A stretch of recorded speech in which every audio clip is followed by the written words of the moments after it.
বুলির শিকার হয়ে আমি কিছুটা মানে নিজের মনের ভিতর একটা করি যে আমিও একটা সময় কিছু হয়ে দেখাই দেব।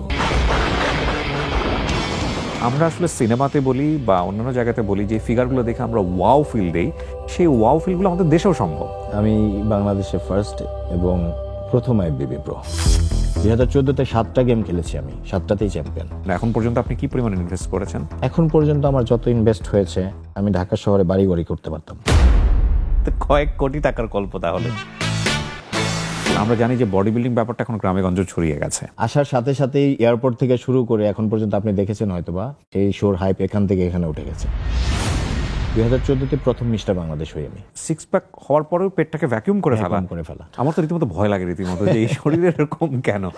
প্রোটিন সোর্স আমি চিকেন অথবা ফিশটাকে বেশি প্রেফার করি। কার্ব সোর্স হোয়াইট রাইস, বানানা। মানে দেখি আপনি কালকে থেকে 12টা করে কলা খাওয়া শুরু করে দিলেন, 8টা করে ডিম খেলেন, এটা বিপজ্জনক হয়ে যাবে আপনার জন্য। যদি করতে চাও তাহলে মাত্র শুরু করেছো, আগে বডি বিল্ড করো। আমাদের দেশে সম্ভাবনাময় বডি বিল্ডার অনেক আছে, তারা ইন্টারন্যাশনালি ভালো করার যোগ্যতা তাদের আছে। তারা ভালো রেজাল্ট করছে না কেন? জাস্ট বিকজ অফ আমাদের জাজমেন্ট। কারণ আমাদের জাজমেন্টে তারা বেস্ট, ওখানে যাওয়ার পর টপ 6 ফিনিশ করতে পারছে না। আপনার যে একটা বড় বডি হয়ে গেল, বড় সাইজ নিয়ে আপনি স্টেজে উঠছেন, সেটা যে আপনি চ্যাম্পিয়ন হয়ে যাবেন সেটা না। বডির এমন কন্ডিশন হয় আপনি ফেইন্ট হয়ে যেতে পারেন, আপনার হার্ট অ্যাটাক পর্যন্ত হতে পারে। আসসালামু আলাইকুম প্রিয় দর্শক, আপনাদের সবাইকে আমন্ত্রণ জানাচ্ছি all time milk bread presents তার্জিকি প্রিয়া শোতে। আজকে আমি যাকে অতিথি হিসেবে নিয়ে এসেছি তার নামটি বলার আগে তার অর্জনগুলো একটু আপনাদেরকে বলতে চাই, যেটা আপনাদের জন্য অনেকেরই হয়তো বা একটু বুঝতে সমস্যা হবে, বাট ইন ডিটেলি আমরা যাবো একটু পরে শোতে, এবং আমি সবাইকে ইনভাইট করছি যে শোটা মনোযোগ দিয়ে দেখার জন্য। তার আগে আমি একটু বলি, ফার্স্ট আমি যখন তাকে দেখি আমার প্রথম লুকে আমার কাছে মনে হচ্ছে যে উনি কি বাংলাদেশি, মানে এগুলো কি বাংলাদেশি হচ্ছে, এটা ছিল আমার প্রথম ইমপ্রেশন। সো আমাদের মতো মানুষ যারা গণমাধ্যমে আমরা কাজ করি তাদেরই যদি ইমপ্রেশন এটা হয়, তাহলে আরও যারা জানছেন না, মানে যারা এগুলো নিয়ে নাড়াচাড়া করেন না, সেখানে আসলে আমাদের ছেলেরা যে কত দূর এগিয়ে যাচ্ছে এটা কিন্তু আমাদের গর্বের বিষয়। যার কথা বলছি তিনি first IFBB pro of Bangladesh. এটা হয়তো অনেকেই বুঝবেন না, ইভেন আমিও অত ডিটেল বুঝি না, আমি জানবো তার কাছ থেকে। 6 time mister Bangladesh, silver medal, এবং 53তম এশিয়ান বডি বিল্ডিংয়ে চ্যাম্পিয়নশিপ চায়নাতে উনি সিলভার মেডেল পেয়েছেন। ব্রোঞ্জ মেডেল পেয়েছেন ওয়ার্ল্ড রিজিওনাল চ্যাম্পিয়নশিপ সিঙ্গাপুরে। এছাড়া 2বার হচ্ছে overall champion of mister Marcel body building championship, এবং এছাড়াও আরও অনেক অনেক অর্জন। তিনি হচ্ছেন Tamir Anwar.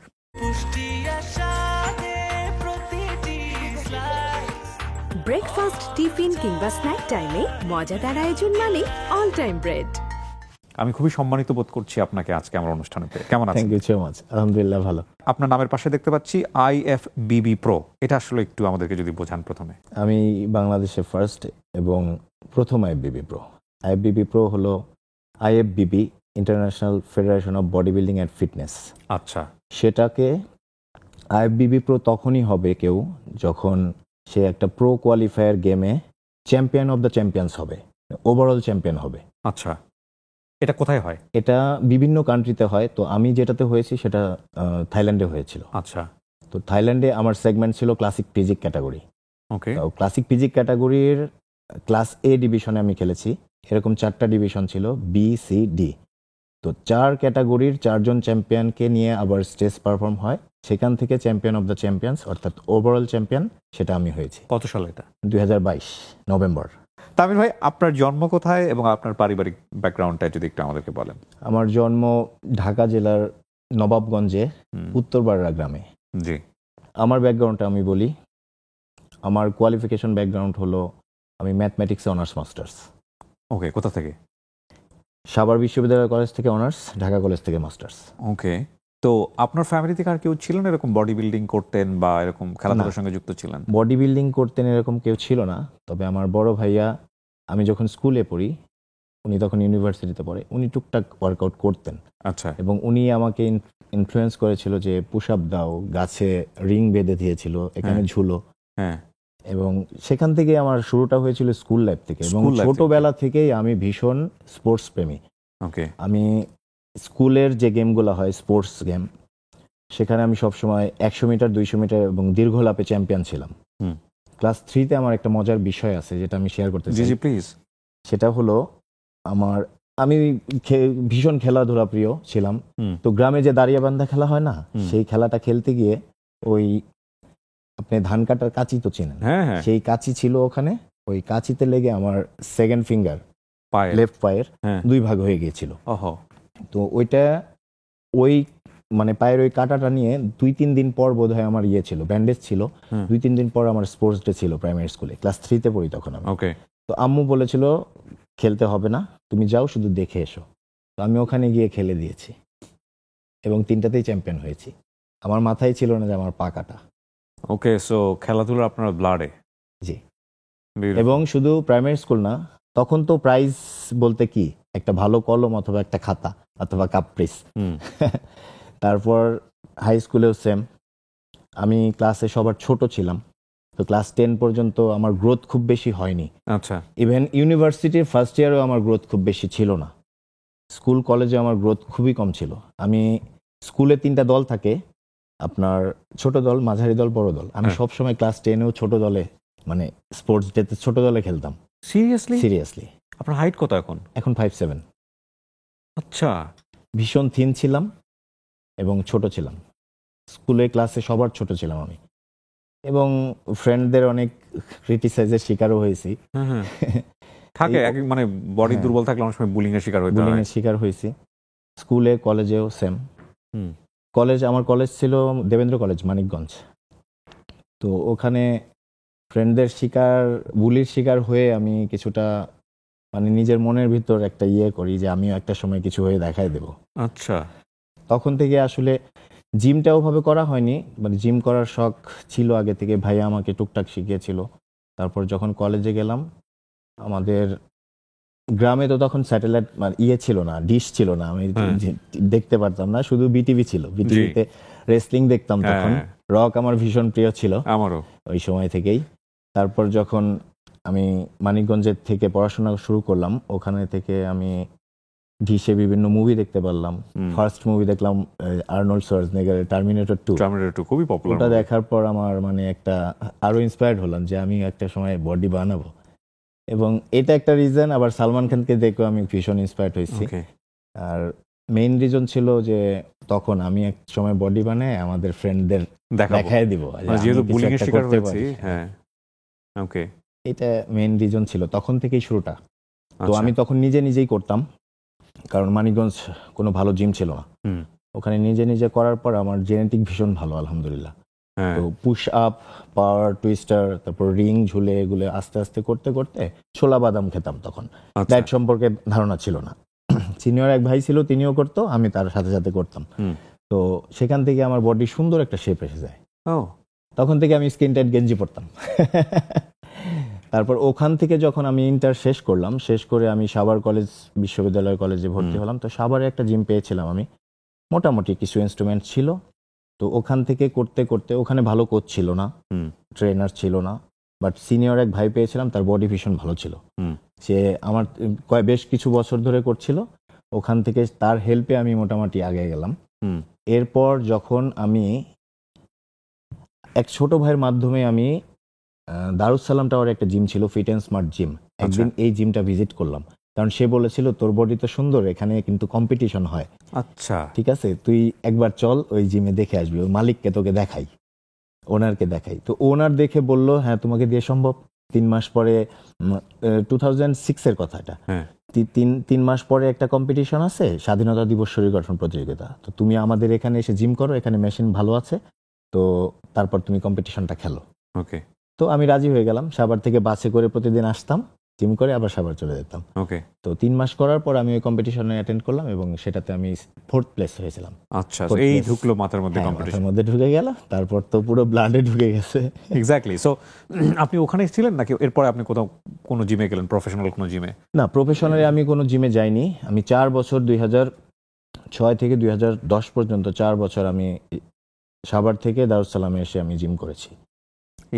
5 days a week, মানে রেগুলার বলতে তো সপ্তাহে 5 দিন, 5 days a week ভেরি বাসে করে আসতাম, যেতাম। তারপর আমার ওখান থেকে যখন অনার্স শেষ হয়ে গেল 2010-এ, আমি তখন মুভ করলাম ঢাকাতে, ধানমন্ডিতে। ঢাকা কলেজে ভর্তি হলাম মাস্টার্সের জন্য। তখন ওখানে আমি ঢাকাতে আরেকটা জিম ছিল, ওই জিমে আমি অ্যাজ এ ট্রেনার জয়েন করলাম। ট্রেনার হিসেবে? হ্যাঁ, ট্রেনার হিসেবে অ্যাকচুয়ালি জয়েন করেছিলাম আমি সাভারে থাকাকালীন। তো সাভার থেকে 6 মাস এসে আমি ওখানে ডিউটি করেছি। ডিউটি করার পর যখন আমার অনার্স শেষ হয়ে গেল, মাস্টার্সে ভর্তি হলাম, তখন আমি ঢাকাতে শিফট করলাম। আচ্ছা, সো আপনি যদি বলেন আপনার এই প্রফেশনাল ক্যারিয়ারে সবচেয়ে ভালো ট্রেনার কাকে পেয়েছেন, যিনি আপনাকে আসলে গাইড করেছেন, নাকি সবকিছু নিজে নিজেই করা? ওই রকমভাবে আমার প্রফেশনাল কোচ পেয়েছি আমি অনেক পরে এসে। আচ্ছা, প্রথম দিকে আসলে ওই রকম ভালো কোচ পাইনি, শুধু পেয়েছি তারা গদবাঁধা রুটিন লিখে দিয়েছে, সেগুলো দেখে দেখেই করছি। ফলো করেছেন? তখন তো সোশ্যাল মিডিয়া, ইউটিউব ছিল না, আমরা Right. এভাবে ঘাটাঘাটি করে করতে পারিনি। তো রাইট, সিনিয়ররা, ওনাররা যেভাবে বলেছে সেভাবেই করেছি। ডায়েট, ওয়ার্কআউট সম্পর্কে এত ভালো আইডিয়া ছিল না, ওকে, ঠিক আছে। তো আমি যখন ভালো কোচ পেলাম, সেটা পেয়েছি আমি যমুনা ফিউচার পার্ক আসার পরে। আমার যে এখন রিসেন্ট কোচ শামস আবেদিন ভাই, ওনার হাতে ধরেই আমার আইএফবিবি প্রো হওয়া। ওকে। সো এবং- ওনার আন্ডারে আপনি কতদিন ধরে আছেন? ওনার কমাস? আন্ডারে প্রায় 4 বছরের 4 মতো বছর। আছি আমি। সো উনি আপনাকে আপনার ফিজিকটা স্টাডি করা, যে লাইক এভাবে ডেভেলপটা করতে হবে, এভাবে যে এটা করতে একে দিয়ে সম্ভব, হুম। আইএফবিবি প্রো হওয়া সম্ভব, একে বানানো পসিবল। হুম। সেই ক্রাইটেরিয়ার টার্গেট উপর নিয়ে ভিত্তি আপনারা করে ট্রেন করেছিলেন। হ্যাঁ, তো এবং- আপনার ডেইলি রুটিনটা ওই সময় এটা কি ছিল যখন আপনি প্রিপারেশন নিচ্ছিলেন? ডেইলি রুটিনটা, আমি যেহেতু জব করতাম, তো আমার জবের ক্ষেত্রে বডি বিল্ডিংয়ে কোনো হ্যাম্পার হয়নি ওখানে। কারণ ওখানকার ওনার যে ছিল আমাদের কামরুল স্যার, উনি ভীষণ হেল্পফুল ছিলেন। হুম। উনি আমাকে সব সময় উনি বলেই দিয়েছিলেন, তোমার যখন খুশি তখন জিম করবে, যেহেতু তোমার কম্পিটিশন, হুম। ঠিক আছে, কোনো প্রবলেম হবে না পাশাপাশি তোমার ডিউটিও জন্য। করো। হ্যাঁ। তো ডায়েটের ব্যাপারটা যেটা আমি বলবো, বডি বিল্ডিংয়ের ডায়েটটা সবচাইতে বেশি ইম্পর্টেন্ট। সেটা হলো আপনাকে ভীষণ স্যাক্রিফাইসের মধ্যে করতে হয়। আপনি চাইলে আপনার পছন্দের খাবার খেতে পারবেন না, হ্যাঁ। ঠিক আছে। তো আপনাকে বয়েলড ফুড খেতে হবে, আপনাকে মেপে মেপে কত গ্রাম প্রোটিন, আপনার বডি এবং হাইটের উপর ডিপেন্ড করে, বডি ওয়েটের উপর ডিপেন্ড করে আপনার প্রোটিন, আপনার কার্বোহাইড্রেটস, আপনার গুড ফ্যাট, আপনার মিনারেলস, আদার্স সব আপনাকে নিতে হবে রাইট। পাশাপাশি। তো এটা ভীষণ কষ্টসাধ্য, এটা আসলে সাধারণ মানুষ বুঝবে না। রাইট। এটা যারা বডি বিল্ডাররা করে, তারা এই কষ্টটা ভয়ঙ্কর ফিল কষ্ট, করতে পারবে। ভয়ঙ্কর কষ্ট। লাইক কারণ এই কম্পিটিশনের জন্য আমি লাস্ট 3 মাস কোনো সুগার খাইনি, কোনো ধরনের কোনো সুগার টাচ করিনি, যেহেতু আমি ভীষণ সুগার প্রেমী, মিষ্টি পাগল একটা ছেলে। তারপরে করতে হয়। সো কতগুলো ডিম নিতে হয়েছে প্রতিদিন? আসলে আমি প্রোটিন সোর্স ডিম বেশি প্রেফার করি না, আমি আচ্ছা। 8টা করে খেতাম। প্রোটিন সোর্স আমি চিকেন অথবা ফিশটাকে বেশি প্রেফার করি, আচ্ছা, ডিম আচ্ছা। বেশি খেতে পারি না। আর কার্ব সোর্স হোয়াইট রাইস, বানানা। ওকে। আমি আমার বাল্কিংয়ে আমি 12টা করে বানানা খেতাম প্রতিদিন। প্রতিদিন প্রতিদিন সো এটা তো দুটো বিষয়, একটা হচ্ছে কাটিং, তারপরে বাল্কিং। বাল্কিং সো কাটিংটা আগে করতে হয়? না, বাল্কিংটা আগে করতে হয়। ওকে, বাল্কিং সেশনটা শেষ করে তারপর কাটিং সেশন কাটিং করতে হয়। টাফটা কোনটা? Cutting session. বাল্কিং সেশনে আমি ভরপুর খেতে পারবেন, যদিও হেলদি ফুড, বয়েলড ফুড, তারপরেও তখন আপনি চিট করতে পারবেন না। সপ্তাহে চাইলে একটা চিট মিল আপনি নিতে পারেন। চিট মিল হিসাবে আমি বার্গার রাখতাম সবসময়, ওইটাই আমার পছন্দ। বাট কাটিং এ এসে আসলে চিট মিল নেওয়া পসিবল হয় না। তাহলে আজকের আপনি শোটা আপনার- কিন্তু, প্রিয় দর্শক, একটা কথা বলি, একটু অ্যাড্রেস করে। আজকের শোটা কিন্তু একটু classified show, not for all. মানে যাদের আগ্রহ আছে বডি নিয়ে, তাদের জন্য ডেফিনেটলি। আর উনি যেই বডি বিল্ডিংয়ে আছেন, সেই বডি বিল্ডিং কিন্তু সবার জন্য না। এটা কিন্তু খুবই ইম্পর্টেন্ট বিষয়। মানে দেখি আপনি কালকে থেকে 12টা করে কলা খাওয়া শুরু করে দিলেন, 8টা করে ডিম খেলেন, আমরা কিন্তু বলছি না এই শোতে এই কথাটা। এটা খুবই ইম্পর্টেন্ট। 8টা করে কলা কিংবা 12টা করে ডিম, হোয়াট এভার ইট ইজ, এটা কেন খাচ্ছেন, কি কারণে খাচ্ছেন, এটা ডেপথে আপনি যে না গিয়ে যদি এগুলো প্র্যাকটিস করেন, এটা বিপজ্জনক হয়ে যাবে আপনার জন্য। সো আপনি একটু ভালো করে বোঝার চেষ্টা করেন। এর পেছনে অনেক পরিশ্রম থাকে, শুধু পরিশ্রম না, এখানে মেডিসিনাল হেল্প থাকে, বিভিন্ন বিষয় থাকে, এবং এটা সারা বিশ্ব জুড়েই স্বীকৃত। এখানে আমরা একটা জিনিস ফোকাস করবার চেষ্টা করছি, যে আমরা আসলে সিনেমাতে বলি বা অন্যান্য জায়গাতে বলি যে ফিগারগুলো দেখে আমরা ওয়াও ফিল দেই, সেই ওয়াও ফিলগুলো আমাদের দেশেও সম্ভব। হ্যাঁ, আমাদের ছেলেরা এত ভালো করছে এবং তাদেরকে লাইমলাইটে নিয়ে আসা উচিত। আপনার বডির গ্রোথটা আমি যদি বলি, ধীরে ধীরে গ্রোথ হচ্ছিল, এটা তো খুবই কন্টিনিউয়াস একটা প্রক্রিয়া। অনেক সময় Right. হয় না যে না আর ভাল লাগছে না, একটু একটু সরে যাই, গিভ আপ করি, এরকম হয় না কখনো? টায়ার্ডনেস এরকম চলে আসে? আমার আসলে কখনোই হয় নাই, কারণ আচ্ছা। আমি আমার ভিতরে যে অ্যাগ্রেসিভনেসটা কাজ করছে ওই সময় থেকে, মানে স্টুডেন্ট লাইফ থেকে, সেটা আমি কখনো ব্রেকডাউন হতে দেইনি। ওই যা বুলিং ওই এর বুলিং এর জায়গা থেকে ওটা কখনোই আমি ব্রেকডাউন হতে দেইনি। ওটাই আমি মোটিভেশন হিসেবে নিচ্ছি সবসময়। আর প্রতিবারই নিজেকে নতুন করে করছি। কারণ হলো আমি 2006 থেকে 2013 পর্যন্ত যতগুলা গেম খেলছি, সবগুলাতে সেকেন্ড অথবা থার্ড অথবা ফোর্থ প্রথম দিকে, এটাই হয়েছি। 2014 থেকে যতগুলো গেম খেলছি সবগুলোতে চ্যাম্পিয়ন। 2014-তে 7টা গেম খেলেছি আমি, 7টাতেই চ্যাম্পিয়ন। 2014-তে প্রথম মিস্টার বাংলাদেশ হই আমি। ওকে। তারপর 6বার মিস্টার বাংলাদেশ, তারপর 22-এ তো আইএফবিবি প্রো, আগে আদার্স আপনি তো বললেন জি, সেগুলা। এগুলোর প্রাইজ মানি কেমন? মানে প্রাইজ মানি আসলে ইন্টারন্যাশনাল গেমগুলোতে এই লেভেলে প্রাইজ মানি থাকে না। আইএফবিবি প্রো হওয়ার পরে আপনি officially international federation of body building and ফিটনেসের অফিসিয়াল প্রো অ্যাথলেট হলেন, জি, যেটা আমি হয়েছি বাংলাদেশে একমাত্র আমি এবং প্রথম। এরপরে আরেকটা গেম আপনাকে খেলতে হবে, সেটাকে বলে প্রো শো। ওকে প্রো শোটা হলো আপনার সব প্রো বডি বিল্ডাররা একসাথে স্টেজে ফাইট করবে। ওকে, সেখান থেকে যে চ্যাম্পিয়ন হবে সে অলিম্পিয়ায় কোয়ালিফাই হবে, লাস্ট ওয়ান। ওয়ান। ওকে, যেগুলো Arnold Schwarzenegger Arnold Schwarzenegger, okay, recently Cbum, classic ফিজিকে সিবাম।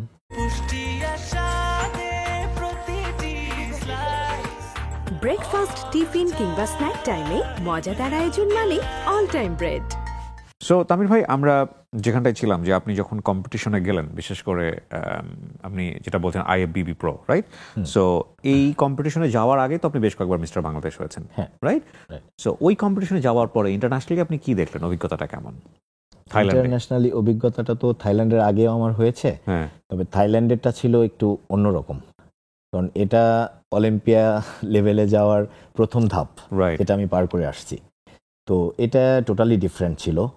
তো এটাতে আমি ভীষণ এনজয় করেছি, সত্যি কথা বলতে। এখানে শুধু আমি যাইনি, আমার দেশের আরও বেশ কয়েকজন অ্যাথলেট গিয়েছিল, তারাও বেশ ভালো রেজাল্ট করেছে। তো আমি টোটাল টিমকে পেয়েছিলাম, তা আমি ভীষণ এনজয় করেছি। দেশের বাইরের বডি বিল্ডার যারা আর আমাদের বডি বিল্ডিং, এখানে কি আসলে কোনো পার্থক্য আছে বডির দিক থেকে? আপনার কি মনে হয়, লাইক আমরা মানে সাউথ এশিয়ান ব্লকে যারা বসবাস করি, তাদের শরীরের যে জিনগত গঠন, জিনগত কিছুটা পার্থক্য আছে।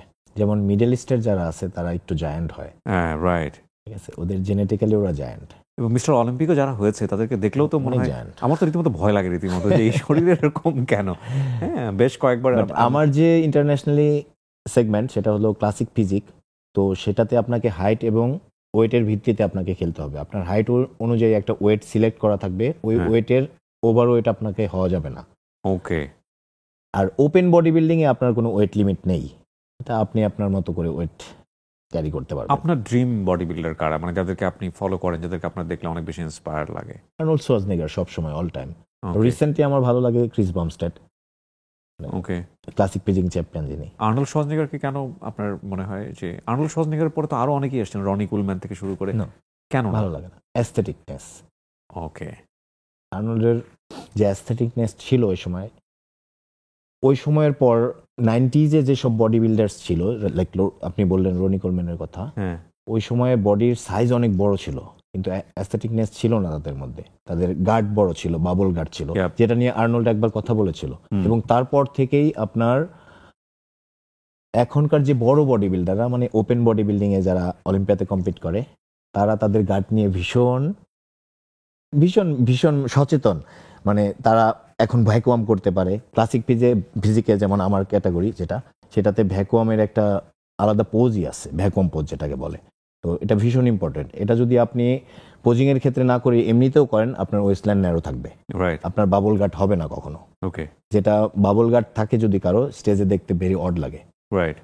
আপনি যেটা বললেন আমার প্রথম আপনার পোজে, ওই ছবিটা দেখার পরে আমার ওয়াও একটা ফিল চলে আসছে। Yeah. এটা কি বাংলাদেশে আপনি রেয়ার? আমার আর চোখে না, এটা কখনো অনেকেই পড়েনি। পারে, অনেকেই পারে, হ্যাঁ, এখন অনেকেই পারে। Six pack is okay, but six pack হওয়ার পরেও পেটটাকে ভ্যাকুয়াম করে ফেলা, ভ্যাকুয়াম করে ফেলা, এইটা আমার কাছে খুব ইন্টারেস্টিং মনে হয়েছে, যে এটা আমি তো কখনো এরকম চোখে পড়িনি। এবং সেই সময় বডিটা যেভাবে ফুটে ওঠে, মাশাআল্লাহ, মাশাআল্লাহ। রিসেন্ট প্রসঙ্গে আমি আসতে চাই, মানে রিসেন্ট প্রসঙ্গ নিয়ে তো আমি বলবো যে প্রথমত ধন্যবাদ জানাই যে বাংলাদেশে এত চমৎকার একটা শো হয়েছে, ডেফিনেটলি এত বড় করে হয়েছে, সেখানে সব ধরনের পার্টিসিপেন্ট ছিল। কিন্তু আপনার ফ্যান ফলোয়ার যদি আমি বলি, তারা এক্সপেক্ট করেছিল যে you'll be the topper, right? এবং আপনি দেখলাম পরবর্তীতে এই শোটা নিয়ে বিভিন্ন ধরনের কথা আপনি বলছেন, বিডি মাসল শোর কথা আমি বলছি। এটা কি আপনাকে কিছুটা হলো হতাশ করলো? আমি যদি ভুল না বলে থাকি, আপনার 85 ক্যাটাগরিতে আপনি হচ্ছেন চ্যাম্পিয়ন, আর পুরো ক্যাটাগরিতে আপনি সেকেন্ড হয়ে গিয়েছেন ওখানে, রাইট? ওভারঅলে আপনি সেকেন্ড হয়ে গিয়েছেন। ওভারঅলে আসলে তো একজনকেই ঘোষণা করে, হ্যাঁ, তো কম্পারিজনের ভিত্তিতে বোঝা গেছে যে আমিই সেকেন্ড। ওকে। সো আপনার আসলে এই শোটা নিয়ে আপনার বলার কি আছে, আপনার যদি কিছু বলার থাকে? হ্যাঁ, এই শোটা নিয়ে আমার কিছু বলার আছে, কারণ বাংলাদেশ বডি বিল্ডিং গত 2 বছর আগে ওই ঘটে যাওয়া ঘটনার পর অনেক ডাউন হয়ে গেছিল। তো এই শোটা যখন অ্যানাউন্সমেন্ট হলো, তখন ভাবলাম, আমি তখন দুবাইতে, ভাবলাম বাংলাদেশ বডি বিল্ডিং আবার নিশ্চয়ই প্রাণ ফিরে পাচ্ছে। তো আমি আসলে এই গেমটা খেলার খুব একটা ইচ্ছা আমার ছিল না। ভাবলাম যে খেলি, কারণ বাংলাদেশের বডি বিল্ডিংটা যেহেতু এখন একটু ডাউনে আছে, তা আমি যদি খেলি, আমার যে ফ্যান ফলোয়ার্সটা আছে এবং ফিটনেস ইন্ডাস্ট্রির জন্য আমি দেশের বাইরে আছি, যেখানেই আছি কাজ করে যাচ্ছি, যাবো দুবাই আপনি ইনশাল্লাহ। ট্রেনার হিসেবে আছেন? হ্যাঁ, দুবাইতে কোচ হিসেবে ছিলাম। ওকে। তো এটা যদি খেলি তাহলে এই শোটার হাইপ আরো অনেক বেড়ে যাবে। সেই জন্য আমার দেশের বডি বিল্ডিং এর খাতিরে হলে আমার এখানে যাওয়া উচিত। আমি এটা চিন্তা করে এখানে আসলাম, এবং আসার সাথে সাথেই এয়ারপোর্ট থেকে শুরু করে এখন পর্যন্ত আপনি দেখেছেন হয়তোবা এই শোর হাইপ এখান থেকে এখানে উঠে গেছে, জাস্ট বিকজ অফ মি। তো সেটার জন্য কিছুটা হলেও মন খারাপ হয়েছে। এখন আপনার জায়গা থেকে আপনি just বলতে পারেন একজন পার্টিসিপেন্ট হিসেবে যে অসঙ্গতিগুলো কোথায় ছিল? অসঙ্গতিগুলো আমি কিছু নোট করে নিয়ে হ্যাঁ, এসেছি, please আমি বলেন। সেগুলো বলবো। তারপর আমি আমার জাজমেন্টের যে ক্রাইটেরিয়া আছে ইন্টারন্যাশনাল, সেটাও আমি একটু শেয়ার করবো আপনাদের সাথে। প্রথম অসঙ্গতি হলো টাইমিং নিয়ে। প্রথম দিনের টাইমিং যেটা ছিল, সেটা ওরা চাইলেই প্রথম দিনের ক্যাটাগরিগুলোর প্রাইজ মানি প্রথম দিন শেষ করে দিতে পারতো। ওকে। দ্বিতীয় দিন তারা যে টাইম দিয়েছে সেই টাইম মতো খেলা মানে শেষ করতে পারেনি। যেমন আমাদের ক্যাটাগরির টাইম দিয়েছিল 1টা, তো আমার সেই ক্যাটাগরির 5টার পরে হয়েছে ক্যাটাগরি। আচ্ছা। আপনি এই সময়ে প্রত্যেকটা বডি বিল্ডারদের কি পরিমাণ কষ্ট হয় আপনি চিন্তাও করতে পারবেন না। আমার 2বার মাসেল ক্র্যাম্পে আমি শুয়েছিলাম, দাঁড়াতে পারিনি। ওহো। ওয়াটার অফ থাকে, সল্ট কম থাকে, রাইট। এই সময় ইভেন বডির এমন কন্ডিশন হয় আপনি ফেইন্ট হয়ে যেতে পারেন, আপনার হার্ট অ্যাটাক পর্যন্ত হতে পারে। ভেরি এখানে যারা অ্যারেঞ্জে ছিল তারা সবাই কিন্তু বডি বিল্ডিং এর সাথে জড়িত, তাদের এই বিষয়গুলা মানে মাথায় রাখা উচিত ছিল। এই ধরনের কষ্ট বডি বিল্ডারদের দেওয়া উচিত হয় না। তারপর আমি বলবো যে 27 তারিখের গেম তারা 28 তারিখে নিয়ে গেছে। ওভারঅল চ্যাম্পিয়নশিপ হওয়ার কথা ছিল 5টা, মানে 7টা 8টার দিকে, কিছুটা লেট হতে পারে, বাট তারা 1টার পরে নিয়ে গেছে। ওকে। তো দর্শক যারা ছিল তারা তো ভীষণ হতাশ, তারা অনেকে চলে গেছে, বিভিন্ন ঢাকার বাইরে থেকে এসেছে, দূর দূরান্ত থেকে এসেছে, তারা এখানে গাড়ি কিভাবে পাবে, চলে যাইতে হবে, এটা একটা ব্যাপার। তারপর আরেকটা ব্যাপার হলো প্রাইজ মানি ব্যাপারেও বলবো, কারণ প্রাইজ মানি এখানে তারা যে অ্যানাউন্সমেন্ট ছিল সেটা সেভাবে দিতে পারেনি। আচ্ছা। হ্যাঁ, প্রাইজ মানি নিয়ে দেখলাম অনেক কথাবার্তা। চ্যাম্পিয়নদের জন্য, বডি বিল্ডিং এর চ্যাম্পিয়নদের জন্য ছিল বাইক, সেটা তারা দিয়েছে। সেকেন্ড প্লেস যারা করেছে, রানার আপ যারা হয়েছে, তাদের জন্য বাইক ছিল, ওকে। সেটা দেয়নি, তারা দিয়েছে টিভি। ওকে। থার্ড, ফোর্থ, ফিফথ, সিক্সথ প্রত্যেকের জন্য প্রাইজ মানি ছিল, ক্যাশ অ্যাওয়ার্ড, সেটাও তারা দেয়নি। স্টেজে একটা ক্যাশ অ্যাওয়ার্ডের বোর্ড তো দেবে, সেটা তারা দেয়নি। ওহো, এগুলো নিয়ে প্রতিশ্রুতি দিয়ে এগুলো না করলে তো এটা বিপদ ঘটে যাওয়ার কথা। একবার তো আমরা দেখলাম ব্লেন্ডারে লাথি দিয়ে দিলে বিপদ। সো এটা দেয়নি। আরেকটা বিষয়, দর্শকদের জন্য একটা র্যাফেল ড্র ছিল, যেটাতে একটা বাইক ছিল প্রাইজ, সেটা তারা করেনি। দর্শকরা ভীষণ হতাশ। জাজিং এর বিষয়ে আসলে internationally IFBB, federation of body building and fitness, যে ক্রাইটেরিয়াতে জাজিং করে ওভাবেই করা উচিত আমাদের জাজমেন্টটা আসলে। তো ওভাবে করার জন্য আপনাকে যেটা করতে হবে সেটা হলো, এখানে জাজমেন্টে এমন লোকজনদের বসতে হবে যাদের, আমি একটু নোট করে নিয়ে আসছি, আমি একটু বলতে চাই। এখানে স্পন্সরদের ইনফ্লুয়েন্স, জাজদের পছন্দের প্লেয়ার, জাজদের স্টুডেন্ট, পার্সোনাল রিলেশনশিপ, স্পন্সরদের ইনফ্লুয়েন্স, জেলাসি থাকা ঠিক হবে না। এটা ঠিক হবে না, কারণ এখানে এরকম ঘটে গেছে। আচ্ছা। স্পন্সরশিপে আছে, তারা জাজমেন্টে বসছে। আবার একটা জুরি বোর্ডও ছিল। ইন্টারন্যাশনাল গেমগুলোতে আসলে সেকেন্ড জাজ প্যানেল থাকে, জুরি বোর্ড থাকে না কোনো, যেহেতু এটা প্রাইভেট গেম, এটা তারা করতেই পারে, এটা নিয়ে আমার কোনো মাথা ব্যথা নাই। ইন্টারন্যাশনাল জাজিং ক্রাইটেরিয়া অনুযায়ী জাজিং হওয়া উচিত, পয়েন্টগুলো দেখে তারপর মার্কডাউন করা উচিত। ওভারঅল জাজিং আরও ভালো হতে পারতো। কি জাজিং criteria? Muscularity, amount of visible muscle, size, overall structures and size. এটা কিন্তু ইন্টারন্যাশনাল লেভেলে যে ক্রাইটেরিয়াতে জাজমেন্ট করা, এইগুলো কি এই বিডি মাসল শোতে পারফেক্টলি করা হয়নি বলে আপনি মনে করছেন? করা হয়নি বলে মনে করছি আমি। Okay. Fullness, roundness, density, muscle thickness, condition, the definition or separation of individual muscles and muscles groups, separation between groups, একটা মাসেল গ্রুপ থেকে আরেকটা মাসেল গ্রুপ সেপারেটেড হতে হবে। ওকে। তারপর striations, lines within the muscle groups, আপনার প্রত্যেকটা মাসেলের feather এবং fibre দেখা যাওয়া হবে। সেটা দেখা যেতে হবে। তারপর vascularity, appearance of veins visible হতে হবে। রাইট। তারপর এবার আসি সাইজে, overall size of physique of parts and or physique relative to the competitors height অনুযায়ী তার যতটুকু মাসেল থাকা দরকার ততটুকু থাকতে হবে। কোনো মাসেল ওভার ডেভেলপ, কোনো মাসেল আন্ডার ডেভেলপ থাকলে হবে না। এবং একটা জাজকে নিশ্চয়ই এটা প্রপারলি বুঝতে হবে এবং সেটা বোঝার জন্য যেটা তাদেরকে করতে হবে, আমাদের জাজমেন্টে যারা আছেন তারা ইন্টারন্যাশনাল মানের জাজমেন্ট এখনো করতে শিখে নাই। কারণ এজন্য তাদেরকে যেটা করতে হবে, ইন্টারন্যাশনালি কোনো জাজকে এনে তাদেরকে সেই অনুযায়ী এটা একটা লার্ন করতে হবে, ট্রেন আপ হতে হবে। তাহলে তারা, আমাদের দেশে অনেক প্লেয়ার ইন্টারন্যাশনালি গেম খেলতে যাচ্ছে কিন্তু তারা ভালো রেজাল্ট করছে না কেন? জাস্ট বিকজ অফ আমাদের জাজমেন্ট। কারণ আমাদের জাজমেন্টে তারা বেস্ট, ওখানে যাওয়ার পর টপ 6 ফিনিশ করতে পারছে না। ওকে, বুঝতে পেরেছেন ব্যাপারটা? ওকে। আমাদের জাজমেন্টে যখন তারা সেই লেভেলের বডি বানাবে, তারা যখন ভালো করবে, ওখানে গিয়েও তারা তখন ভালো করবে। আমি একটু ছোট করে বলতে চাই, আপনার শুধু সাইজ থাকলেই হবে না। কিছুদিন আগে আর্নল্ডের নামে একটা খেলা হয় ইন্টারন্যাশনাল, আর্নল্ড ক্লাসিক, যেটা আর্নল্ড ক্লাসিকে আপনার কিছুদিন আগে লাস্ট ইয়ার অলিম্পিয়া যে হয়েছিল ডেরেক, তারপর স্যামসন দাউদা, ও অলিম্পিয়া হয়েছিল। আরেকজন আছে অ্যান্ড্রু জ্যাক্ট। তো ওদের স্যামসন দাউদা এবং অ্যান্ড্রু জ্যাক্টের হাইট 5'11", বাট ডেরেকের হাইট 5'6", বাট ডেরেক চ্যাম্পিয়ন হয়েছে। কারণ সে কিন্তু, হ্যাঁ, এবং ওদের থেকে কম করে হলেও 15-20 কেজি কম, just because of all criteria সে অ্যাস্থেটিকনেস দেখাইছে। এটা একটা রিজন। আপনার যে একটা বড় বডি হয়ে গেল, বড় সাইজ নিয়ে আপনি স্টেজে উঠছেন, সেটা যে আপনি চ্যাম্পিয়ন হয়ে যাবেন সেটা না। ট্রু।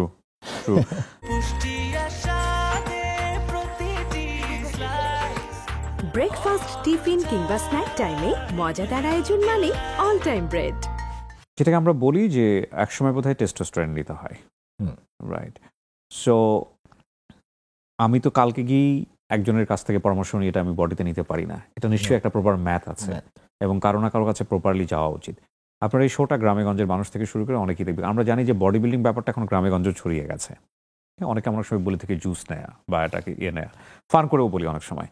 কিন্তু এগুলো আসলে আপনি আপনার স্টোরিটাই আমাদেরকে বলেন যে কিভাবে নিয়েছেন, কার তত্ত্বাবধানে নিয়েছেন এবং প্রপারলি কোথাও কোনো ধরনের ব্যাড এক্সপিরিয়েন্স আছে কিনা, এই বিষয়গুলো একটু আমাদেরকে বলে, যাতে করে যারা নেবেন তারাও ফুললি গাইডেড হন। আসলে আমি প্রথমে যেটা বলবো এই বিষয়টা নিয়ে, যারা আমাদের দেশে এখন এটা মোটামুটি অনেকেই নেয়, জি, আমি যতদূর জানি। তো আমি আমার স্টুডেন্ট এবং যারা আছে তাদেরকে সবসময় বলি, অনেকে বিগিনার আমার কাছে আসে, অনলাইন ট্রেনিং করে, তারা অনেকেই মানে বিভিন্ন জনকে দেখে 2-3 মাসে বডি হয়ে যাচ্ছে। হ্যাঁ, তো তারা এই বিষয়টা নিয়ে বেশ আগ্রহী থাকে যে আমিও নিব। আমি তাদেরকে বলি, তোমার গোল কি আগে? তুমি কি প্রফেশনালি বডি বিল্ডিং করতে চাও? যদি করতে চাও তাহলে মাত্র শুরু করেছো, আগে বডি বিল্ড করো, কয়েক বছর ভালো মতো ট্রেন আপ করো। তোমার মাসেল যখন ওইটা নেওয়ার জন্য উপযোগী হবে তখন তুমি নাও। রাইট। যখন তুমি মনে করবে তুমি properly officially professionally body building করবে, তখন তুমি ওটা ইউজ করো এবং প্রপার ওয়েতে ইউজ করো। ওকে। আদারওয়াইজ আমি তোমাকে সাজেস্ট করব না। আমি আমার দিক থেকে সবসময় এটা করি, কারণ এটার একটা ডার্ক সাইড অবশ্যই আছে, আপনি যেটা বললেন। তো আপনি যদি না বুঝে নেন তাহলে অবশ্যই আপনার ক্ষতি হবে। প্রপার ওয়েতে নিতে হবে এবং সেটা প্রপার ওয়েতে সেটার আপনার বডি থেকে বের করার কিছু প্রসেস আছে, আপনার সাইকেল। তো সেটা আপনাকে না জেনে যদি আপনি নেন তাহলে আপনার অর্গান এবং আদার্স কিছু ক্ষতি হবে। এবং এটা নিশ্চয়ই একটা বয়স সীমা আছে এবং এই বয়সে আপনি যে টেস্টোস্টেরনের কথা বলছেন, আমাদের এটা একটা ছেলেদের হরমোন। তো এটা কিন্তু যাদের লো থাকে ডাক্তাররা কিন্তু এমনিতেই বলে যে হ্যাঁ বাড়ানোর জন্য আপনি এটা নেন, আপনার এখন দরকার এটা। আর আমাদের ছেলেদের আফটার 35 আস্তে আস্তে কমতে থাকে, 40 পর আরো কমতে থাকে। তো সেক্ষেত্রে এটা একটা মেডিসিন। তো এটা বডি বিল্ডিং এ ইউজ করা হচ্ছে কারণ মাসেল গ্রো আপের জন্য, ঠিক আছে? তো এটা যদি প্রপার ওয়েতে ইউজ করা হয় আমার মতে কোনো ক্ষতি নেই। ওকে, প্রপার ওয়েতে নিতে হবে। আপনি যদি ভাতের মতো খান, নিতেই থাকেন, আপনি কোনো পিসিটি করলেন না। PCT means post cycle therapy. এটা ভেরি ইম্পর্টেন্ট, এটা সম্পর্কে অনেকে জানে না ভালো মতো। ওকে, এটা প্রপার ওয়েতে করতে হবে এবং সাইকেলটাও আপনি প্রপার ওয়েতে মেনটেন করতে হবে। সেক্ষেত্রে আপনার একজন ভালো জানাশোনা কোচের আন্ডারে করলে সবচাইতে ভালো হয়। ওকে, যেটা ভীষণ জরুরি। বাংলাদেশে কি কোথাও কোনো ইনস্টিটিউশন আছে যদি কেউ কোনো বডি বিল্ডিং করতে চায় ওখানে 360 ডিগ্রি সলিউশন পাবে, এরকম কোথাও আছে নাকি? এগুলো সবাই যে না এগুলো জানাশোনার মাধ্যমে হচ্ছে, ওরকম কোনো ইনস্টিটিউশন নেই। তাহলে যে তারপর বলছেন- এটা হয়েছে কি, আবার অনেক ডক্টর এই সম্পর্কে খুব ভালো জানে, আচ্ছা, তাদের সাজেশন নিয়ে করাটা উচিত আমি মনে করি, ওকে। যারা বডি বিল্ডিং প্লাস স্পোর্টস এর সাথে রিলেটিভ। অনেক স্টোরি জানি যে 4 বছর 5 বছর ধরে ট্রাই করেছে, ন্যাচারাল বডি বিল্ডিং এর একটা শেপ থাকে, একটা পরে গিয়ে আর ওটা গ্রো করে না। এবং তারপরে আপনি যখন আমি medicine- যেমন 2001 থেকে স্টার্ট করেছি ওয়ার্কআউট, বডি বিল্ডিং শুরু করেছি 2006-এ। আমি ফার্স্ট টেস্টোস্টেরন নিয়েছি 2015-এ। ও অনেক পরে। হ্যাঁ, অনেক বছর মাসেল গ্রো আপ করে, মাসেল ম্যাচিউর করার পর আমি নিয়েছি। 2015 আপনি নিলেন, হ্যাঁ। এবং এটা তো আপনি সবসময় সারা বছর নেন না, যখন কম্পিটিশনের সময় আসে তখন কম্পিটিশনের আপনি আগে আমি একটা সাইকেল বছরে মেনটেন করি, আর Okay. যদি রেস্টে থাকি তাহলে আমি নেই না, নেন না। আমি আমার বডি ফুল রেস্ট দিই। ওকে, এবং আরেকটা বিষয় আমি বলতে চাই, এই জিনিসগুলো নেওয়ার আগে অবশ্যই আপনার ফুল বডি চেক আপ করে নিতে হবে, এবং নেওয়ার পরে আপনার পিসিটি আবার চেক আপ করতে হবে। আপনার যদি কোনো ধরনের কোনো প্রবলেম হয়, মানে যে কোনো অর্গানে যে কোনো ধরনের আপনার কোনো প্রবলেম হলে, সেটা ডাক্তারের পরামর্শ নিয়ে আপনাকে ওটা ঠিক করতে হবে, সলিউশন করতে হবে, তারপরে আপনি আবার কখনো কি কোনো ইনজুরি হয়েছিল? এই ইনজুরি বলতে অর্গান ইনজুরি মানে বিছানায় পড়ে যাওয়া? না, এরকম এরকম কোনো কখনো ইনজুরি হয়নি? আমার হয়নি, এরকম কোনো ইনজুরি এখন পর্যন্ত হয়নি। আমরা আমি রনি খুব কোলম্যানের সেফ ট্রেনিং করেছি আমি আমার life-এ। এক্স্যাক্টলি, এটা কিন্তু অনেক সময় লাকও। হ্যাঁ, আমি কোনো ইগো লিফটিং করি না কখনোই। এক্স্যাক্টলি, আমি আমার ম্যাক্সিমাম লিমিট ততটুকু যাই, আমি লিমিট ক্রস করি না, কারণ আমার ইচ্ছা লং টাইম বডি বিল্ডিং করার। একটা ন্যানো ফ্র্যাকশন, আমি যদি বলি একটা ন্যানো সেকেন্ডের কারণে আপনার পুরো পুরো ক্যারিয়ার, life বরবাদ, শুধু ক্যারিয়ার না, পুরো লাইফ শেষ হয়ে যেতে বরবাদ পারে। হয়েছে। আমরা রনি কোলম্যানের ক্ষেত্রে কিন্তু একই জিনিস দেখেছি, একটা ইগো লিফটিং একটাই ইগো লিফটিং শেষ করে দিল, এখন সে হাঁটতে পারে না, অথচ কতবারের মিস্টার অলিম্পিক, চিন্তা করা যায়। এবং এটা আসলে খুবই রিস্কি একটা গেম, এটা জীবন নিয়ে খেলা আমি মনে করি। খেলা। এটাতে যদি আপনার সেই রকম প্যাশন না থাকে, সুস্থ থাকার জন্য জিমে যান, সেটা তো অন্য টপিক, আজকে আমরা ওটা নিয়ে কথা বলছি না, আজকে বডি বিল্ডিং নিয়ে কথা বলছি। তাহলে আমার মনে হয় যে আসলে এই ইয়েতে না আসা এটাই উচিত। অ্যামাউন্ট অফ মানি ইনভেস্ট এই স্পোর্টসের পিছনে এখন পর্যন্ত আপনি কি পরিমাণে ইনভেস্ট করেছেন? এখন পর্যন্ত আমার যত ইনভেস্ট হয়েছে, আমি ঢাকা শহরে বাড়ি করতে পারতাম। তো কয়েক কোটি টাকার গল্প তাহলে। So it's expensive game, very expensive. Okay. Dubai আপনি ওখানে কোথায় শেখাচ্ছেন? দুবাইতে আমি, দুবাইয়ের একটা স্টেট আছে ফুজেরা, ওখানে একটা জিমে আমি কোচ আচ্ছা। হিসেবে ছিলাম। But Okay. আমি ওটা ছেড়ে দিয়ে চলে এসেছি, এখন আমি বাংলাদেশে? আমার বাংলাদেশে থাকবো, বাংলাদেশে বডি বিল্ডিং ফিটনেস নিয়ে কাজ করতে চাই, কোথায়? কারণ বাংলাদেশে আমাকে প্রয়োজন। ডেফিনেটলি। এই সব কিছু চিন্তা করেই আমি চলে আসছি আসলে। এখন বাংলাদেশে কোথায় কাজ করবেন, মানে এখন আমি ডিসাইড করিনি কোথায় কাজ করব, আমি আগে রেস্ট করব, আমি ফ্যামিলি ম্যান, ফ্যামিলিকে টাইম দেব, জি, ঈদ করব সেখানে, ঈদ শেষে তারপর আস্তে আস্তে ডিসিশন নিব যে কোথায় কাজ কি করবেন। করব আমি কাজ। আপনার ওয়াইফ খুব সাপোর্টিভ আমার কাছে যেটা মনে ভীষণ হয়। সাপোর্টিভ। আচ্ছা, ভদ্রমহিলার সঙ্গে পরিচয় কিভাবে আপনার, মানে এই জিমের মাধ্যমে? জিমের মাধ্যমে। ওকে। সো কনজুগাল লাইফ কত বছরের? বিয়ে শাদী হলো কত বছর হয়েছে? বিয়ে হয়েছে আমার 2021-এর ফেব্রুয়ারিতে। বেবি আছে? না, এখনো হয়নি। ওকে। সো দেখলাম সে আপনাকে অনেক কোম্পানি দেয়, ভিডিও টিডিও করে, ভীষণ কোম্পানি দেয়, সে পছন্দ করে সে? ভীষণ পছন্দ করে। ওকে, দুবাইতে যখন ছিলাম সেও তো আমার সাথেই ছিল, জি, সে সব ধরনের সাপোর্ট আমাকে করেছে। আসলে বডি বিল্ডিং হয় কি, আপনার বেটার হাব যে তার মেন্টালি সাপোর্টটা ভীষণ জরুরি। ফ্যামিলির সাপোর্ট তো আছেই, আমার ফ্যামিলির থেকেও সব ধরনের সাপোর্ট প্রথম থেকেই ছিল। আমার ভাইয়া যেটা বলেছে আমার ফ্যামিলি সেটাই শুনেছে সবসময়। তারপর বেটার হাব যে আমার ওয়াইফ, তার সাপোর্টটা আমি ভীষণভাবে পেয়েছি।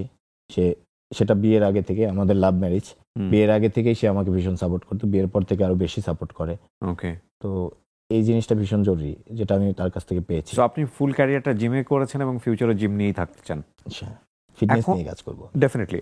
এখন আমরা একটু এই ফিটনেসের জায়গাটা তো কিছু অনেক বড়। মজার বিষয় আছে। জি, আমি যখন ভার্সিটিতে পড়ি, ম্যাথমেটিক্স অনার্স মাস্টার্স করি, যারাই শুনেছে ওয়াই ম্যাথমেটিক্স অনার্স মাস্টার্স করে কেন বডি বিল্ডিং, হ্যাঁ, এটা কেরিয়ার কি, এটার ফিউচার কি, তুমি কেন কোনো সরকারি জবে যাচ্ছ না, কোনো ব্যাংকার হচ্ছে না, কোনো কলেজের প্রফেসর হচ্ছে না? রাইট। আমি বলি এটা আমার প্যাশন, এবং এই প্যাশনই আমার প্রফেশন হয়ে গেছে। মিস্টার অলিম্পিকের ব্যাপারে আপনি যেটা বলেছিলেন যে স্বাদ আছে কিন্তু সাধ্য সাধ্য নাই, নাই, এই সাধ্যটা আসলে কেন নাই? টাকার, এখানে কি এখানে স্পন্সরশিপ দরকার। আমি যে স্টেজটা পার করেছি আইএফবিবি প্রো হওয়ার পরে, এরপরে আমার কোচ আমাকে নিজে বলেছে, ভাই আপনি যদি প্রো শো জিততে চান সেক্ষেত্রে আপনার আরো বড় কোচ দরকার, যারা প্রো শো অলিম্পিয়া লেভেলের কোচ। এরকম একটা কোচ হায়ার করতে হিউজ অ্যামাউন্ট অফ মানি দরকার, হিউজ, যেটা আমার স্পন্সরশিপ ছাড়া পসিবল না।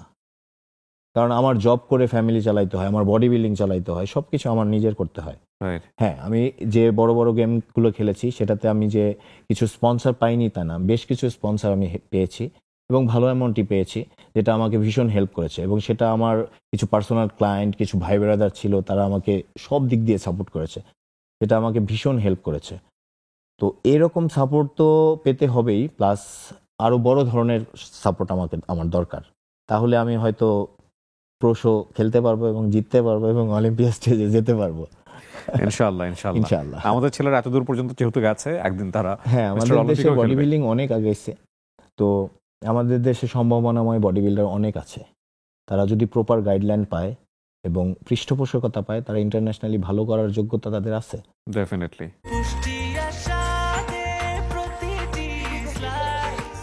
ব্রেকফাস্ট, টিফিন কিংবা স্ন্যাক টাইমে মজাদার আয়োজন মানে অল টাইম ব্রেড। এবং আপনি বলছিলেন যে মিস্টার অলিম্পিক খেলার ইচ্ছা আছে কিন্তু সাধ্য নাই, স্পন্সরশিপের একটা অনেক বড় অভাব। এবং আপনার সাথে কথা বলতে বলতে আপনার আইডিতে আমি ঢুকে আপনার বিভিন্ন ডেইলি ভ্লগগুলো দেখছিলাম এবং আমার খুব ভালো লাগছিল। এই ছবিটা আমাকে প্রথম নক করে। দেখেন ওনার অ্যাপসটা একটু আপনারা খেয়াল করেন, পেটটাকে যেটা বলে ভ্যাকুয়াম করে ফেলা, এটা কি একদিনে হয়েছে? না। একটা হচ্ছে যে অ্যাপস খুব কঠিন ব্যায়াম। আমরা যতদূর জানি আমাদের পেটের চর্বি কমানো খুব ডিফিকাল্ট একটা কাজ। পেটের চর্বি, এখানে চর্বি জমে সবার আগে এবং এখান থেকে যায় সবার পরে। সবার পরে, রাইট রাইট। সো আপনি আসলে এখানে সাধারণ মানুষের জন্য কি সাজেস্ট করবেন? আপনারা ডাক্তারের পরামর্শে জিমে যাওয়ার আগে নিজে থেকেই যান জিমে। নিজের জন্য কম করে হলেও সারাদিনে 1 ঘন্টা টাইম বের করেন। সেটা জিমে গিয়েও হতে পারে, বাসায়ও হতে পারে, আপনার পার্কেও হতে পারে। রাইট। কারণ আমাদের দেশের মানুষজন হয়েছে কি ভাইয়া ভোজন রসিক, বেশ হ্যাঁ, সবাই বেশ ভোজন রসিক। রাইট। তো এরা যেসব খাবার খায় এগুলো আনহেলদি খাবারই বেশি খায়। যেমন রেস্টুরেন্টের খাবার বেশিরভাগই এরা খায়। কাচ্চি ভীষণ পছন্দ সবার, খায়। তো এগুলো তো অতটা হেলদি না, তাই না? তো আপনি খান কিন্তু বার্ন করেন। বার্ন করাটা ভীষণ জরুরি। বার্ন করাটা ভীষণ জরুরি। আপনি হসপিটালে গেলে দেখবেন ডাক্তারের পরামর্শ পেয়ে তারপর আসে আপনার জিমে ভর্তি হয়। ডাক্তার বলে ওজন কমান, আপনার সুগার বেড়ে গেছে, আপনার চর্বি বেড়ে গেছে, তখন তারা জিমে যায়। আসলে এটা হওয়া উচিত না। এটা সবারই উচিত নিজের জন্য 1 ঘন্টা। অল্প বয়স থেকে যাওয়া উচিত। অবশ্যই অল্প বয়স থেকেই করা উচিত। আমি ইউএইতে ছিলাম যতদিন, আমি দেখেছি সব ইয়াং জেনারেশন, মানে ওদেরকে বডি ফিট রাখতেই হবে। ওরা 16 বছরে মানে ওদের যারা নাগরিকত্ব, মানে ওখানকার যারা পিপল, সবাই 16 বছরে ওদের মেইন টার্গেট থাকবে সবাইকে আপনার আর্মি ট্রেনিংয়ে যেতে হবে, মাস্ট। এটা না গেলে তার জরিমানা হয়ে যাবে। আর্মি ট্রেনিংয়ে যেতে হবে এবং জিম করতে হবে। ওকে। আরও বাচ্চারাও জিমে যায়, বাচ্চারাও জিমে আসে, ছোট ছোট বাচ্চারা জিমে আসে এবং ও ছোট ছোট বাচ্চাদের বিভিন্ন খেলাধুলায় দিয়ে দিচ্ছে সবাই। ওরা স্বাস্থ্য সচেতন, ভীষণ স্বাস্থ্য সচেতন। রাইট। আমাদেরও থাকা উচিত অবশ্যই। এবং আমি মনে করি আমাদের ছেলেমেয়েরা এই বিষয়গুলোতে একটু ফোকাস দেওয়া উচিত। কারণ হেলথটা আসলে খুবই ইম্পর্টেন্ট একটা বিষয়। খুবই ইম্পর্টেন্ট মানে কি, যে বলে স্বাস্থ্যই সকল সুখের মূল, স্বাস্থ্যই সম্পদ। আর এটা তো আসলে একটা লাইফস্টাইল ভাইয়া, তাই না? ফিটনেস, বডি বিল্ডিং, এটা টোটালি একটা লাইফস্টাইল। এবং নিজের কাছে হ্যাপি লাগে যখন ক্যামেরার সামনে আপনি দাঁড়াবেন, আপনাকে যখন ফিট দেখবেন, আপনি একটা জামা পরবেন, আপনাকে দেখতে ভালো লাগবে, তখন নিজের কাছে নিজেকে ভালো লাগবে, অন্যরকম একটা পালস, মানুষের কাছে তো লাগবেই। এটা ক্যারিয়ার হিসেবে কেমন? ক্যারিয়ার হিসেবে এখন ভালোই। ওকে। লাস্ট কয়েক বছরে বেশ গ্রো হয়েছে। এখানে যেটা হয় যে 2 ভাবে আয় করার সুযোগ থাকে, আমি যদি ভুল না বলে থাকি। একটা হচ্ছে আপনি জিমে সময় দিচ্ছেন, সেখান থেকে আপনার একটা রেমুনারেশন আসে। আর একটা হচ্ছে পার্সোনাল কোচ হিসেবে আসে এবং অনলাইন কোচ হিসেবেও আসে। অনলাইনে কি পারা যায়? এটা কি অবশ্যই পারা যায়। আমি বেশ কিছু ক্লায়েন্ট আছে আমার অনলাইনের। আচ্ছা। দেশের বাইরেও আছে। যেমন আমার কোচের সাথে, সে কিন্তু আমাকে ধরে ধরে ওয়ার্কআউট করায় নাই কখনো। তার সাথে এমনিতেই আমার হার্ট টু হার্ট কানেকশন হয়ে গেছে। কারণ আমি কি চাচ্ছি সে ওটা বুঝতে পারে এবং সে কি চাচ্ছে আমি যে ওটা বুঝতে পারি সাথে সাথে। এই জিনিসটা থাকা জরুরি, হার্ট টু হার্ট কানেকশন। তো এটা যদি থাকে তাহলে আপনি দূরে থেকেও করতে পারবেন চাইলে। রাইট। কারণ আমি যখন ছিলাম, আমি এই গেমের জন্য প্রিপারেশন নিয়েছি, সে কিন্তু আমাকে এখান থেকে ট্রেন আপ করেছে অনলাইনে। সে দেশে থাকে, তো এখান থেকে ট্রেন আপ করেছে। আমার যখন যেটা লেগেছে আমি সেটা বলেছে যে আপনার এখন এটা করতে হবে, এটা করতে হবে, এভাবে করেন, এভাবে করেন। আমি সেভাবেই করেছি। মানে একটা কম্পিটিশনে যাওয়ার আগে কতদিন আগ থেকে ট্রেনিংটা নিতে হয়? 3 মাস? সেটা ডিপেন্ড করে আপনার বডি কন্ডিশন কিভাবে আছে। ওকে।